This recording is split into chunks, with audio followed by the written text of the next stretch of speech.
ದೇವರ ಪರಿಶುದ್ಧವಾದ ನಮಗೆ ಸ್ತೋತ್ರವಾಗಲಿ.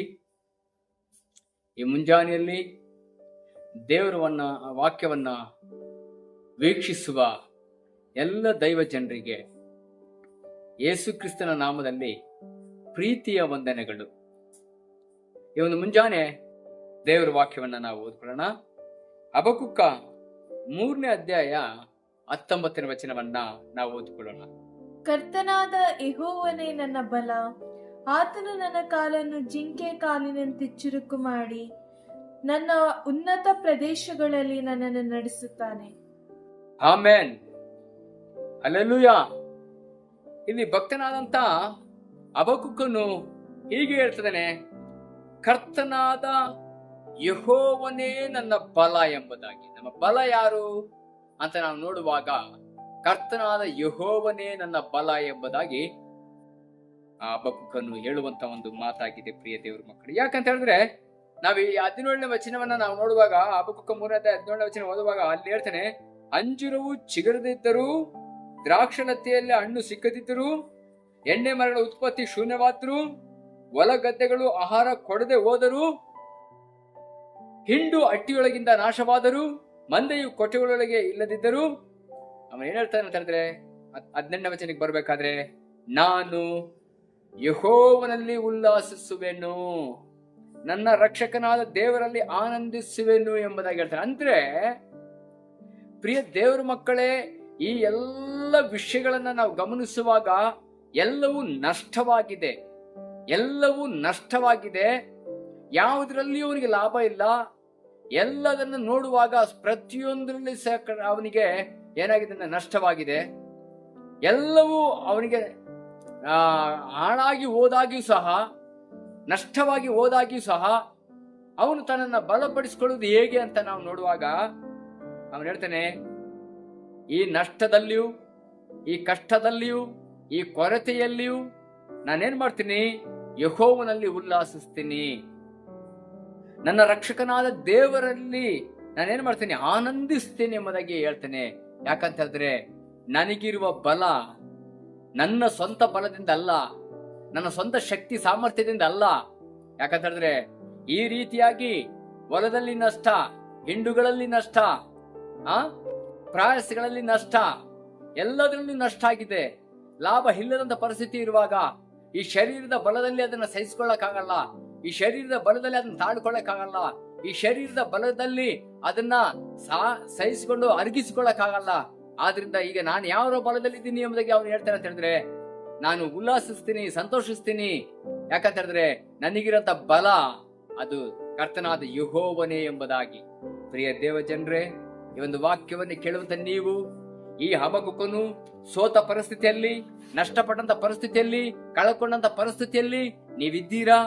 ಇರುವುದಾದ್ರೆ ನಾವು ಹಬಕ್ಕುಕನು ಹೇಳಿದಾಗೆ ನಾವು ಇಂತೆಲ್ಲಾ ನಷ್ಟಗಳ ಮಧ್ಯದಲ್ಲಿ, ಸೋಲಿನ ಮಧ್ಯದಲ್ಲಿ, ನಿರಾಸೆಗಳ ಮಧ್ಯದಲ್ಲಿ ನಾವೇನ್ ಮಾಡ್ಬೇಕಂತಂದ್ರೆ ಯೆಹೋವನಲ್ಲಿ ಉಲ್ಲಾಸಿಸಬೇಕು. ನಮ್ಮ ರಕ್ಷಕನಾದ ದೇವರಲ್ಲಿ ನಾವು ಆನಂದಿಸಬೇಕು. ಯಾಕಂತಂದ್ರೆ ಈ ಸಂತೋಷಿಸುವಂಥದ್ದು, ಆನಂದಿಸುವುದು ನಮ್ಮ ಶರೀರದ ಬಲದಿಂದ ಸಾಧ್ಯವಿಲ್ಲ. ನಾವು ಆತ್ಮಿಕವಾದ ಬಲದಲ್ಲಿ, ದೇವರ ಬಲದಲ್ಲಿ ಇರುವುದಾದ್ರೆ ನಮಗೆ ಸಾಧ್ಯ ಪ್ರಿಯ ದೇವರ ಮಕ್ಕಳೇ. ಆದ್ರಿಂದ ನಾವು ದೇವರನ್ನ ಆಶ್ರಯಿಸಿಕೊಳ್ಳಬೇಕು. ನಾವು ನೋಡ್ತಾ ಇದ್ದೀವಿ ಕೀರ್ತನೆ 27ನೇ ವಚನದಲ್ಲಿ, ಕೆಲವರು ರಥಬಲದಲ್ಲಿ, ಕೆಲವರು ಅಶ್ವಬಲದಲ್ಲಿ ಎಚ್ಚರ ಪಡುತ್ತಾರೆ, ನಾವಾದರೂ ನಮ್ಮ ದೇವರಾದ ಯೆಹೋವನಲ್ಲಿಯೇ. ಆಮೇನ್. ದೇವ್ರ ವಾಕ್ಯ ಹೇಳುತ್ತೆ, ಕೆಲವು ರಥಬಲಗಳಲ್ಲಿ, ಕೆಲವು ಅಶ್ವಬಲಗಳಲ್ಲಿ ಎಚ್ಚರ ಪಡ್ತಾರೆ, ನಾವಾದರೂ ಯೆಹೋವನಲ್ಲಿಯೇ ಎಂಬುದಾಗಿ. ಪ್ರಿಯ ದೇವರ ಮಕ್ಕಳೇ, ನಮ್ಮ ಬಲದ ಮೇಲೆ, ನಮ್ಮ ಶಕ್ತಿ ಮೇಲೆ, ಸಾಮರ್ಥ್ಯದ ಮೇಲೆ ನಾವು ಎಚ್ಚರ ಪಡಬಾರದು. ಕೆಲವೊಂದ್ಸರಿ ನಮಗಿರೋದು ಬ್ಯಾಕ್ ಗ್ರೌಂಡ್ ಮೇಲೆ, ಹಣದ ಮೇಲೆ, ವಿದ್ಯಾಭ್ಯಾಸದ ಮೇಲೆ, ಜನರ ಮೇಲೆ, ಅದೇ ರೀತಿಯಾಗಿ ರಾಜಕೀಯ ವ್ಯಕ್ತಿಗಳ ಮೇಲೆ, ಪಕ್ಷಗಳ ಮೇಲೆ, ತಮಗಿರುವಂತ ಸಾಮರ್ಥ್ಯಗಳ ಮೇಲೆ ನಾವು ಎಚ್ಚರ ಪಡಬಾರದು. ಅಲ್ಲಿ ಭಕ್ತನ ಹೇಳ್ತಾನೆ, ಕೆಲವು ರಥಬಲಗಳಲ್ಲಿ, ಅಶ್ವಬಲಗಳಲ್ಲಿ ಎಚ್ಚರ ಪಡ್ತಾರೆ, ನಾನಾದರೂ ಯೆಹೋವನಲ್ಲಿ ಎಂಬುದಾಗಿ ದೇವರ ವಾಕ್ಯ ಹೇಳ್ತದೆ. ಪ್ರಿಯ ದೇವ ಜನರೇ, ನಾವು ಉದಾಹರಣೆಯಾಗಿ ನಾವು ನೋಡ್ತಿದ್ದೀವಿ 2 ಪೂರ್ವಕಾಲ ವೃತ್ತಾಂತ 32ನೇ ಅಧ್ಯಾಯ 8ನೇ ವಚನವನ್ನು ನಾವು ಓದಿಕೊಳ್ಳೋಣ. ಪ್ರಿಯ ದೇವ ಜನರೇ, ಅವನಿಗಿರುವ ಸಹಾಯವು ಮಾಂಸದ ತೋಳು, ನಮಗಾದರೂ ನಮ್ಮ ದೇವರಾದ ಯೆಹೋವನೇ. ಆತನು ನಮಗೆ ನೆರವಾಗಿ ಯುದ್ಧಗಳಲ್ಲಿ ನಮಗೋಸ್ಕರ ಕಾದಾಡುವನು ಎಂದು ಹೇಳಿ ಧೈರ್ಯಪಡಿಸಿದನು. ನೋಡಿ, ನಾವಿಲ್ಲಿ ಹಿಜ್ಕೀಯನ ವಿಷಯವನ್ನ ಗಮನಿಸುವಾಗ ದೇವಜನರೇ, ಅಲ್ಲಿ ನಾವು ನೋಡ್ತಿದ್ದೀವಿ, ಅಶೂರ್ಯದ ಅರಸನಾದ ಸನ್ನಿರೀಬನು ಏನ್ ಮಾಡ್ತಾನೆ ಅಂತ ಹೇಳಿದ್ರೆ ಇವರಿಗೆ ವಿರುದ್ಧವಾಗಿ ಯುದ್ಧಕ್ಕೆ ಬಂದಿದ್ದಾನೆ. ಆದ್ರೆ ಇವ್ರು ತುಂಬಾ ಭಯ ಪಟ್ಟಿದ್ದಾರೆ, ತುಂಬಾ ಎದುರಿದ್ದಾರೆ. ಆದ್ರೆ ಈ ಒಂದು ಹಿಜ್ಕೀಯನು ಅವರಿಗೆ ಏನ್ ಮಾಡ್ತಾನೆ ಅಂತ ಹೇಳಿದ್ರೆ, ಶೂರರಾಗಿರಿ, 7ನೇ ವಚನದಲ್ಲಿ 7ನೇ ವಚನದಲ್ಲಿ ಶೂರರಾಗಿರಿ, ಧೈರ್ಯದಿಂದಿರಿ, ಅಸೂರ್ಯದ ಅರಸನಿಗೂ ಅವನೊಂದಿಗಿರುವ ಆ ದೊಡ್ಡ ಗುಂಪಿಗೂ ಎದುರಬೇಡ್ರಿ, ಅಂಜಬೇಡ್ರಿ, ಕಳವಳ ಪಡಬೇಡ್ರಿ.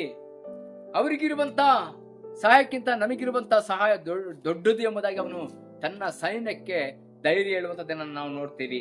ಈ 8ನೇ ವಚನದಲ್ಲಿ ನಾವು ಓದುವಾಗ, ಅವನಿಗಿರುವ ಸಹಾಯವು ಮಾಂಸದ ತೋಳು, ನಮಗಾದರೂ ನಮ್ಮ ದೇವರಾದ ಯೆಹೋವನೆಂಬುದಾಗಿ. ಅನೇಕರು ತಮ್ಮ ಮಾಂಸದ ತೋಳಿನಿಂದ, ತಮ್ಮ ಬಲದಿಂದ, ತನ್ನ ಶಕ್ತಿಯಿಂದ, ಕೆಲವು ಸರಿ ಕುದುರೆ, ಆನೆ ಬಲ, ಒಂಟೆ ಬಲ, ಸೈನ್ಯ ಬಲಗಳಲ್ಲಿ ಅವರು ಹೆಚ್ಚಳ ಪಡ್ತಾರೆ.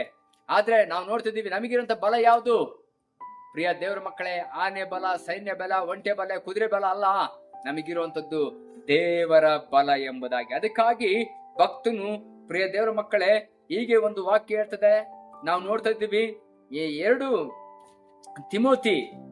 ತಿಮೋತಿಗೆ ನಾವು ವಾಕ್ಯ ಬರುವಾಗ, ಪ್ರಿಯ ದೇವರ ಮಕ್ಕಳ 1ನೇ ಅಧ್ಯಾಯ 7ನೇ ವಚನ ಹೀಗೆ ಹೇಳ್ತದೆ. 2 ತಿಮೋತಿ 1ನೇ ಅಧ್ಯಾಯ 7ನೇ ವಚನ, ದೇವರು ನಮಗೆ ಕೊಟ್ಟಿರುವ ಆತ್ಮವು ಬಲ, ಪ್ರೀತಿ, ಶಿಕ್ಷಣಗಳ ಆತ್ಮವೇ ಹೊರತು ಹೇಳಿತನದ ಆತ್ಮವಲ್ಲ.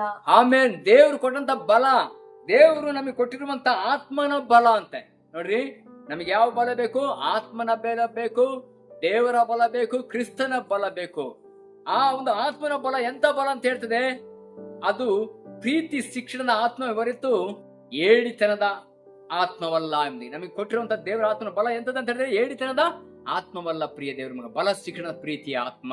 ಆದ್ರಿಂದ ಇವತ್ತು ಈ ವಾಕ್ಯವನ್ನು ಕೇಳುವಂತ ದೇವಜನರೇ, ನೀವು ಯಾವತ್ತು ನಿಮ್ಮ ಒಂದು ಯಾವುದೇ ಕಾರಣಕ್ಕೂ ಬಲದ ಮೇಲೆ ಆತ್ಕೊಳ್ಬೇಡ್ರಿ, ನಿಮ್ಮ ಶಕ್ತಿ ಸಾಮರ್ಥ್ಯದ ಮೇಲೆ ಆತ್ಕೊಳ್ಬೇಡ್ರಿ, ನಿಮ್ಮ ಪರಾಕ್ರಮದ ಮೇಲೆ ಭರವಸೆ ಇಡಬೇಡ್ರಿ.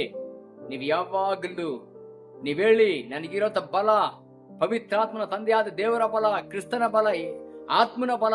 ಆ ಆತ್ಮನ ಬಲದಿಂದ, ಪವಿತ್ರಾತ್ಮ ಬಲದಿಂದ, ದೇವರ ಬಲದಿಂದ ನೀನು ಎಲ್ಲವನ್ನ ಜಯಿಸಬಹುದು. ಕಷ್ಟಗಳಾಗಿರ್ಬೋದು, ಕಣ್ಣೀರುಗಳಾಗಿರ್ಬೋದು, ನೋವುಗಳಾಗಿರ್ಬೋದು, ಬಾಧೆಗಳಾಗಿರ್ಬೋದು, ಅವಮಾನಗಳಾಗಿರ್ಬೋದು, ಅಪಮಾನಗಳಾಗಿರ್ಬೋದು, ಶೋಧನೆಗಳಾಗಿರ್ಬೋದು, ಅದನ್ನ ಜಯಿಸಲಿಕ್ಕೆ ಸಾಧ್ಯವಾಗ್ತದೆ. ಆದುದರಿಂದ ಇದುವರೆಗೂ ನಾವು ನಮ್ಮ ಬಲದ ಮೇಲೆ ಆತುಕೊಂಡಿದ್ರೆ, ನಮ್ಮ ಸಾಮರ್ಥ್ಯದ ಮೇಲೆ ಆತುಕೊಂಡಿದ್ರೆ, ಇವತ್ತು ನಾವು ತೀರ್ಮಾನ ಮಾಡ್ಕೊಳ್ಳೋಣ. ನಾನು ಮಾಡಿಕೊಂಡ ತೀರ್ಮಾನ, ಅಂದು ತಿಳಿದುಕೊಂಡಂತ ವಿಚಾರ, ಖಂಡಿತ ಆತುಕೊಂಡಂತ ಆಧಾರ ಅದು ವ್ಯರ್ಥ. ಇವತ್ತಿನಿಂದ ನಾನು ದೇವರ ಬಲದ ಮೇಲೆ ಆತುಕೊಳ್ತೇನೆ, ಕರ್ತನ ಬಲವನ್ನ ಆಶ್ರಯಿಸಿಕೊಳ್ತೇನೆ, ಕರ್ತನ ಬಲವನ್ನ ಹೊಂದಿಕೊಳ್ತೇನೆ, ಆ ಆತ್ಮನ ಬಲವನ್ನ ನಾನು ಹೊಂದಿಕೊಳ್ತೇನೆ ಎಂಬುದಾಗಿ ನಾವು ತೀರ್ಮಾನ ಮಾಡ್ಕೊಳ್ಳೋಣ. ನಮ್ಮ ಕಣ್ಣುಗಳನ್ನು ಮುಚ್ಚಿ ನಾವು ಪ್ರಾರ್ಥನೆ ಮಾಡೋಣ. ಪರಿಶುದ್ಧನಾದ ಯೇಸುವೆ, ಸರ್ವಶಕ್ತನಾದ ಕರ್ತನೆ, ಈ ಒಂದು ಮುಂಜಾನೆಯಲ್ಲಿ ಈ ವಾಕ್ಯವನ್ನ ಕೇಳಿದಾರಪ್ಪ, ಯಾರೆಲ್ಲ ಈ ವಾಕ್ಯವನ್ನ ಕೇಳಿದ್ರು ಅವರೆಲ್ಲರಲ್ಲಿ ನಿನ್ನ ಬಲ ಇಳಿದು ಬರಲಿ. ಪರಿಶುದ್ಧಾತ್ಮನ ಬಲ, ತಂದೆಯಾದ ದೇವರ ಬಲ, ಪರಲೋಕದ ಬಲ, ಯೇಸುವಿನ ಬಲ ಅವರನ್ನು ಆವರಿಸಲ್ಪಡಲಿ. ಇನ್ನೂ ಇವರು ಜೀವಿಸುವಾಗ, ಬದುಕುವಾಗ ತಮ್ಮ ತಮ್ಮ ಶಕ್ತಿಯ ಸಾಮರ್ಥ್ಯದ ಬಲದ ಮೇಲೆ ಆತುಕೊಳ್ಳದೆ ನಿನ್ನನ್ನೇ ಆತ್ಕೊಂಡು ಜೀವಿಸುವಂತೆ ಸಹಾಯ ಮಾಡು ಅಪ್ಪ. ಆ ಬಲದಲ್ಲಿ ಸಿಗುವ ಆ ಒಂದು ಜಯವನ್ನ, ಆಶೀರ್ವಾದವನ್ನ ನೆನೆಸಿ ಇವರು ಯಾವತ್ತೂ ನಿನ್ನನ್ನು ಕೊಂಡಾಡಲು ಸಹ ಮಾಡು. ನಿನ್ನ ಕೃಪೆ ಯಾವಾಗಲೂ ಇವರೊಂದಿಗೆ ಇರಲಿ.